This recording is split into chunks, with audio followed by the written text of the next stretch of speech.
Eto na nga mga chong, marami tayong basketball updates. Coach Tim Cone, bakit nga ba paulit-ulit na pinupuri si Sonny Estile? At may importante pang sinabi sa nasabing rookie. Pag-uusapan din natin sa dulo yung paghahanda ni Greg Slaughter. Nakakatatlong laro na itong si Sonny Estile para sa Barangay Ginebra. At sa tatlong laro na yan, ay palaging pinupuri ni Coach Tim ang nasabing rookie. At kung titignan natin, ay kapuri-puri naman talaga si Sonny Estile dahil consistent yung kanyang contribution na at least 9 points at 4.5 rebounds per game. Alam naman natin, bihira lang gumamit si Coach Tim ng rookie, pero itong si Sonny Estile ay nabibigyan niya talaga ng playing time at laging nagbibigay ng quality minutes. Sa nilalaro ni Sonny Estile ay dapat talaga itong mabigyan pa ng more playing time dahil iba talaga yung energy na naibibigay niya sa team,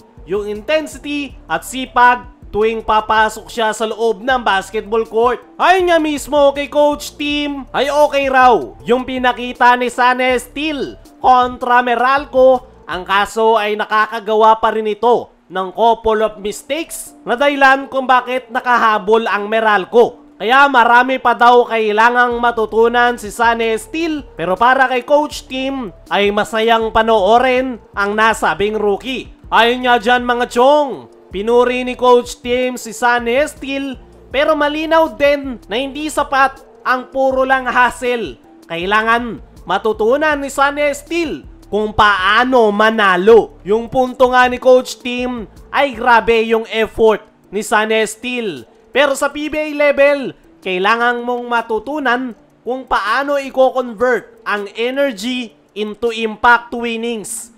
Kailangan mong malaman kung paano maglaro ng matalino, hindi lang puro agresibo. Pero kahit may mga pagkakamaling nagawa, ay okay na okay pa rin talaga si Sonny Estile. Normal yan sa isang rookie dahil nag-a-adjust pa rin siya kung paano yung tempo ng laro sa PBA. Kitang-kita sa kanyang laro yung hunger, yung desire to prove himself sa Ginebra system ni Coach Tim Cone.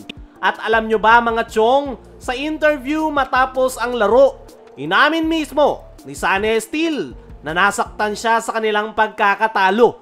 Masakit nga raw yan para sa kanya dahil feeling niya ay siya yung nagpatalo. Kaya naiiyak na lang daw si Sonny Estile. Ganyan nga siya ka-humble, kahit konting pagkakamali lang yung kanyang nagawa ay inaako niya yung pagkatalo ng kanyang koponan. Kahit pa maliit pa yung role niya sa Ginebra, ay ramdam mo yung puso niya sa team. At yan yung dahilan kung bakit napakarami sa atin ang humahanga ngayon kay Sonny Estile.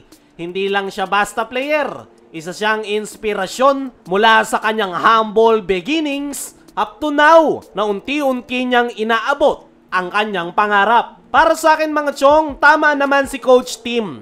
Kailangan lang mas matutunan ni Sonny Estile kung paano maglaro ng mas matalino. Nandun yung kanyang skills, lalo na yung kanyang sipag at hustle. Pero paniguradong may improve yan ni Sonny Estile dahil batang-bata pa ito. Dadating ang panahon na siya naman ang magiging game changer ng Barangay Ginebra. Coach Tim Cone knows talent of Sonny Estile. Patunay na lang ay yung minutes na ibinibigay sa kanya ni Coach Tim Cone. Naniniwala ko mga chong na mas mabibigyan pa ito ng playing time ni Coach Tim sa kanilang mga susunod na laro. Kung si Sonny Estile ay marami pang dapat i-improve, ay ito namang si Greg Slaughter ay kasalukuyan nang nagpapakondisyon. Mukhang nalalapit na talaga ang kanyang pagbabalik.